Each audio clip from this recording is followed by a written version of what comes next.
নমস্কাৰ প্ৰাসংগিক প্ৰশ্নলৈ মই পৰেশ মালাকাৰে আপোনালোকক আদৰণি জনাইছো। স্বাভাৱিক অৱস্থাত সকলো থাপি থিপি থোৱা হয় যাতে কতো কোনো খেলিমেলি নহয়, সকলো স্বাভাৱিকভাৱে চলি থাকে। কিন্তু হঠাৎ যেতিয়া এটা অস্বাভাৱিক ঘটনা ঘটি যায় বা দুৰ্ঘটনা ঘটে তেতিয়া সকলোতে আউল লাগে, সকলো উলট পলট হৈ যায়, গুমৰ ফাঁক হৈ যায়। এটা কথা আপোনালোকৰ মনত আছেনে? আজিৰ পৰা প্ৰায় 17-18 বছৰ আগৰ কথা, মানে 2008-9 চনৰ নীৰা ৰাডিয়া টেপৰ কথা মনত আছেনে আপোনালোকৰ? সেই যে বৈষ্ণৱী কমিউনিকেশ্যনছৰ মুৰব্বী নীৰা ৰাডিয়া, তেওঁ তেতিয়া মূলতঃ টাটা গ্ৰুপ আৰু ৰিলায়েন্স ইণ্ডাষ্ট্ৰিজৰ জনসংযোগৰ দায়িত্বত আছিল। সেই সময়ত বিভিন্ন জনৰ লগত হোৱা তেওঁৰ প্ৰায় 500 টেলিফোনৰ কথোপকথন তেওঁ নজনাকৈয়ে গোপনে বাণীবদ্ধ কৰা হৈছিল। যেতিয়া সেই গোপন কথোপকথনবোৰ ৰাজহুৱা কৰা হৈছিল তেতিয়া বহুতৰে ফাট মেলা বহুমতি পাতালে লুকা অৱস্থা হৈছিল। সেই টেপবোৰত কি আছিল, তাৰ পৰা ওলাই পৰিছিল কেনেকৈ জনচক্ষুৰ আঁতৰত ৰাজনীতিক, উদ্যোগপতি, আমোলা আৰু সাংবাদিকৰ ক্ষমতা চক্ৰই কাম কৰে, কাৰ লগত কাৰ সম্পৰ্ক, আনকি তেওঁলোকৰ মাজৰ নিবিড় ব্যক্তিগত সম্পৰ্কৰ কথাও ফাদিল হৈছিল। ইমান বছৰৰ মূৰত মোৰ কিয় আজি নীৰা ৰাডিয়া টেপৰ কথাটো মনলৈ আহিল। কালি সঞ্জীৱ নাৰায়ণে প্ৰশান্ত ৰাজগুৰুক কাষত বহুৱাই নিজৰ চাফাই দি থাকোঁতে কথাৰ মাজতে কি কৈছিল শুনিছিলনে আপোনালোকে? তেওঁ কৈছিল চেমকানুৰ নৰ্থ ইষ্ট ফেষ্টিভেলত হেনো 5জন মুখ্যমন্ত্ৰী, পবিত্ৰ মাৰ্ঘেৰিটা, জ্যোতিৰাদিত্যৰ দৰে কেন্দ্ৰীয় মন্ত্ৰী আৰু বহু বিশিষ্ট লোকে যোগদান কৰাৰ কথা আছিল। মুখ্যমন্ত্ৰী, কেন্দ্ৰীয় মন্ত্ৰী, ছিংগাপুৰৰ মন্ত্ৰী আৰু কতকেই। চেমকানু মহন্তইতো কৈছিলেই জুবিনৰ দুৰ্ঘটনাটো হোৱাৰ সময়ত তেওঁ ব্যৱসায়িক লেনদেনত ব্যস্ত থকাৰ কথা। মানে নীৰা ৰাডিয়া টেপৰ দৰে নৰ্থ ইষ্ট ফেষ্টিভেলৰ লগত কোন জড়িত নাছিল?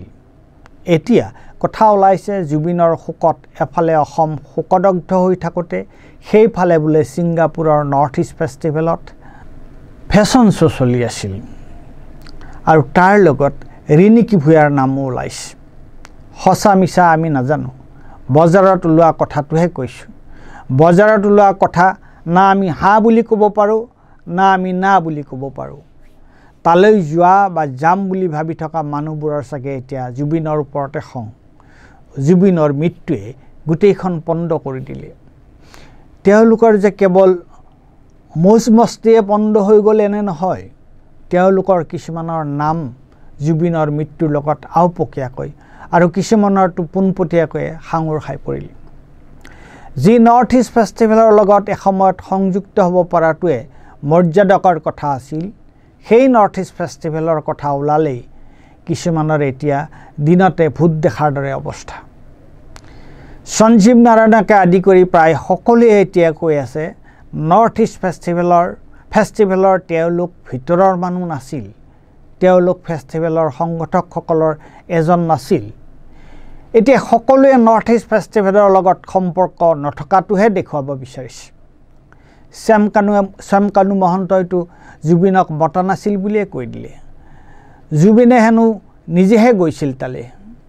এইবোৰ দেখি শুনি চাগে খঙতে চেমকানুৱে দাঁত কৰচি নিজকে নিজে কৈছে, মৌজ মস্তি কৰাৰ বাবে তহঁতে মোক কেনেকৈ লেন চেলাই আছিলি আৰু এতিয়া মই যেতিয়া ফচি গ'লোঁ তহঁত সকলো মোক অথাই সাগৰত পেলাই থৈ আঁতৰি গ'লি।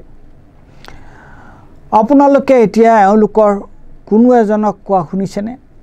মই নৰ্থ ইষ্ট ফেষ্টিভেলৰ ব্যৱস্থাপনাৰ লগত জড়িত আছিলোঁ, যি হ'ল তাৰ কাৰণে ময়ো দায়ী। আছেনে এইসকলৰ কাৰোবাৰ তেনেকৈ কোৱাৰ সৎ সাহস?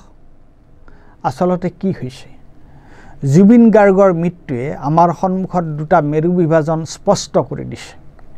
এই মেৰু দুটাৰ এফালে আছে নীৰা ৰাডিয়া টেপৰ লগত যুক্ত হৈ পৰাৰ দৰে ৰাজনীতিক, উদ্যোগপতি, আমোলা আৰু সাংবাদিকৰ এক ক্ষমতা চক্ৰ।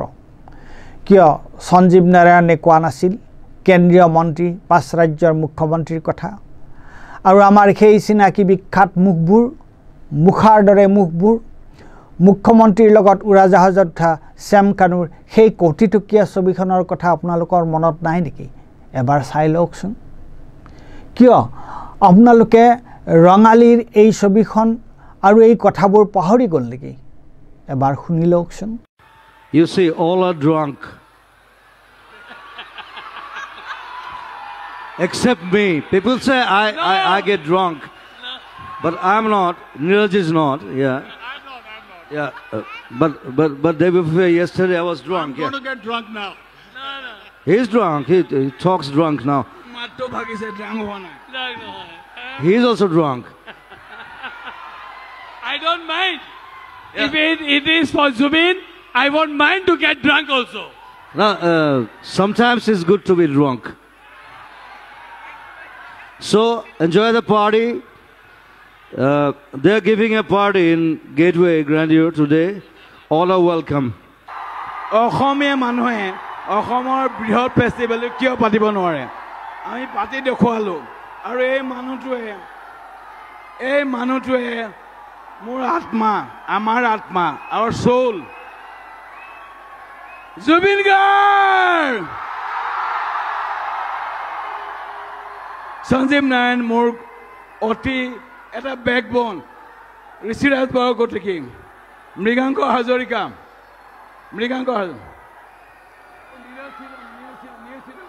আমাৰ সবৰে কলিজা এটাই Zubin Garg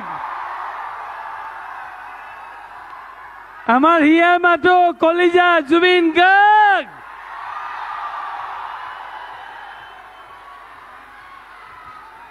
মই এটাই ক'ব কৈছো যে অসমৰ সৰ্ববৃহৎ ফেষ্টিভেলটো অসমীয়াই পাতে আৰু এই অসমীয়াটো আত্মাটো হৈছে Zubin Garg নাই এতিয়া মানে তই কথা কৈ থাকিলে তই 3 ঘণ্টামান কবি আৰু আনটো ফালে আছে অনামী জনতা গোটেই পয়মালটো লগাইছে এই অচিনাকি অনামী জনতাই তেওঁলোকে জুবিনক একোৰে বিনিময়ত ভাল পোৱা নাছিল তেওঁলোক জুবিনৰ খেতিৰ বেপাৰী নাছিল তেওঁলোকে জুবিনৰ গান শুনি ভাল পাইছিল তেওঁলোক কেৱল জুবিনৰ গুণমুগ্ধ শ্ৰোতা আছিল তেওঁলোক অবিহনে জুবিন শূন্য তেওঁলোক আছিল জুবিনৰ গানৰ প্ৰেৰণা এই অনামী অচিনাকি সমূহেই জুবিনক জীয়াই ৰাখিছিল তেওঁলোকৰ লগত জুবিনৰ কোনো ব্যক্তিগত চিনাকি নাছিল কোনো ব্যৱসায়িক লেনদেন তেওঁলোকে জুবিনৰ লগত একেলগে মদু খোৱা নাছিল তেওঁলোকৰ মাজৰে এছামে জুবিনৰ গীতৰ সভাত কেতিয়াবা উদ্ভণ্ডলি কৰিছিল কৰিবই পাৰে সাধাৰণ জনতা আমাৰ দৰে ইমান শালীন শিষ্ট নহয় ৰুহৰা কৰ্কশ জীৱনে কেতিয়াবা তেওঁলোকক উদ্ভ্ৰান্ত কৰি তোলে